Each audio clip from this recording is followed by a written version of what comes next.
Pemirsa, Indonesia menandatangani kontrak pemesanan 2 pesawat Airbus A400M multi-role tanker dan juga transport ini untuk TNI Angkatan Udara. Apa keistimewaan pesawat ini? Selengkapnya dalam Metropedia.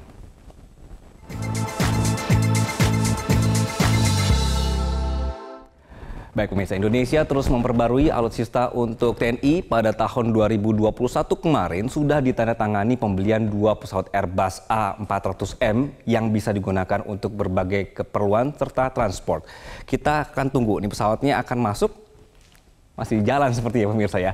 Nah, kalau awal tahun ini kita sudah mendengar Indonesia, oke ini ada yang lewat dulu, saya tunggu dulu, takut, iya hampir.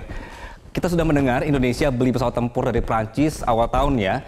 Nanti akan bergabung juga nanti untuk pasukan penyerbu. Nah, untuk tim support seperti pesawat ini juga diperbarui untuk menyuplai dukungan pasokan atau juga barang. Kontraknya ditandatangani di sela-sela acara Dubai Air Show 2021 dan berlaku efektif di tahun ini. Ini ada datanya di sebelah saya ini pemirsa. Yang dibeli adalah 2 pesawat, termasuk di dalamnya ada paket dukungan pemeliharaan pesawat serta pelatihan yang lengkap. 2 sudah dipesan dan taken kontrak. Lalu dalam kesepakatan yang sama, Menhan Prabowo juga menandatangani letter of intent untuk akuisisi lagi 4 pesawat jenis yang sama di masa mendatang. Nah, salah satu keunggulan pesawat ini karena selain menjadi pesawat angkut tangguh, A400M ini dinilai lebih efisien untuk bahan bakar, jelajahnya, dan juga biaya operasionalnya yang lebih murah. Begitu pemirsa. Nah, Airbus A400M ini adalah pesawat multiperan yang dapat meningkatkan kemampuan taktis udara ke udara oleh TNI Angkatan Udara.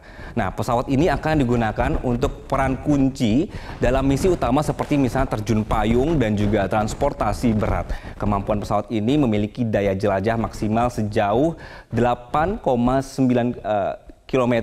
Maksud kami ini ada 8.000 km ya, serta kecepatan Mach 0,7. Nah, selain itu luas kargo bisa mencapai 340 meter persegi dan maksimal berat muatan hingga 37 ton. Ini besar sekali. Nah, A400M ini disebut sebagai pesawat angkut tercanggih saat ini yang menggabungkan teknologi terbaru yang dibutuhkan untuk angkatan bersenjata saat ini dan yang akan datang. Tenaganya pakai mesin turboprop TP 400D6, ini masing-masing diberi nilai lebih dari 11.000 shaft horsepower yang dikembangkan oleh Europrop International. Jadi inilah dia yang membuat sehingga muat kargonya banyak sampai 37 ton ini pemirsa. Kemudian juga karena tadi ada daya baling-baling yang kuat ya. Nah, ruang kargo A400M ini bisa menampung 9 palet militer standar. Oke, nah dengan 2 palet dimuat di jalur belakang, secara bersamaan ini di dalam pesawat bisa ada 54 tentara duduk di samping atau kursi samping.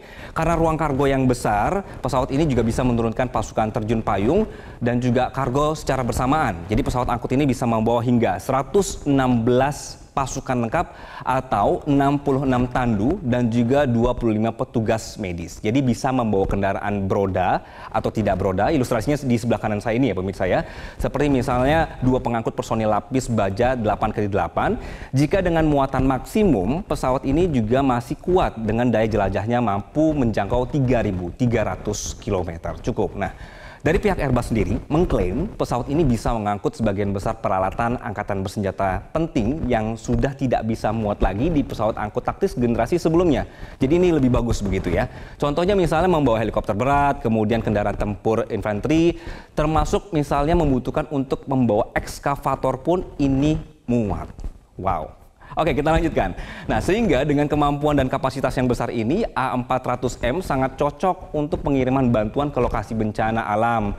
Kemudian juga untuk operasi tertentu juga cocok. Sampai dipakai transportasi VIP secara cepat dan juga hemat ini juga pas. Jadi pesawat ini sudah digunakan oleh Angkatan Udara Prancis, kemudian Turki pada saat operasi di Afghanistan, Afrika, serta Timur Tengah untuk mendukung operasi udara di Irak dan juga Suriah. Jadi ini sebenarnya sudah teruji juga ya, negara-negara lain juga sudah memakainya.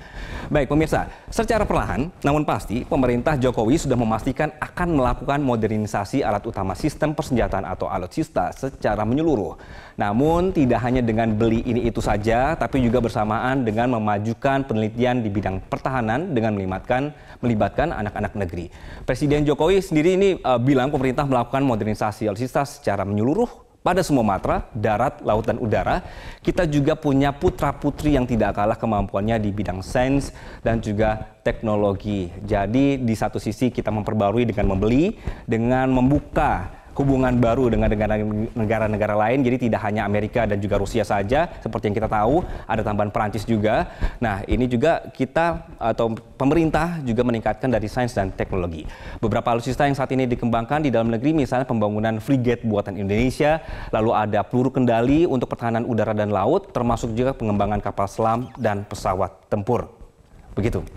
Nah, Menteri Pertahanan Prabowo Subianto menyebut upaya modernisasi alutsista ini sudah berjalan dengan baik, pemirsa. Menurutnya, semua membutuhkan apa yang ia sebut sebagai masa inkubasi, jadi tidak bisa kayak pergi ke supermarket dan langsung beli gitu. Semua ada prosesnya. Sehingga dalam strategi modernisasi alutsista TNI juga membangun diplomasi pertahanan dengan negara-negara sahabat, mencari produsen-produsen yang bisa diajak kerjasama dengan setara. Seperti yang tahun ini cukup mencuri perhatian tadi adalah kita kerjasama dengan Perancis beli langsung borong 42 pesawat tempur Rafale Dassault. Itu banyak sekali ya.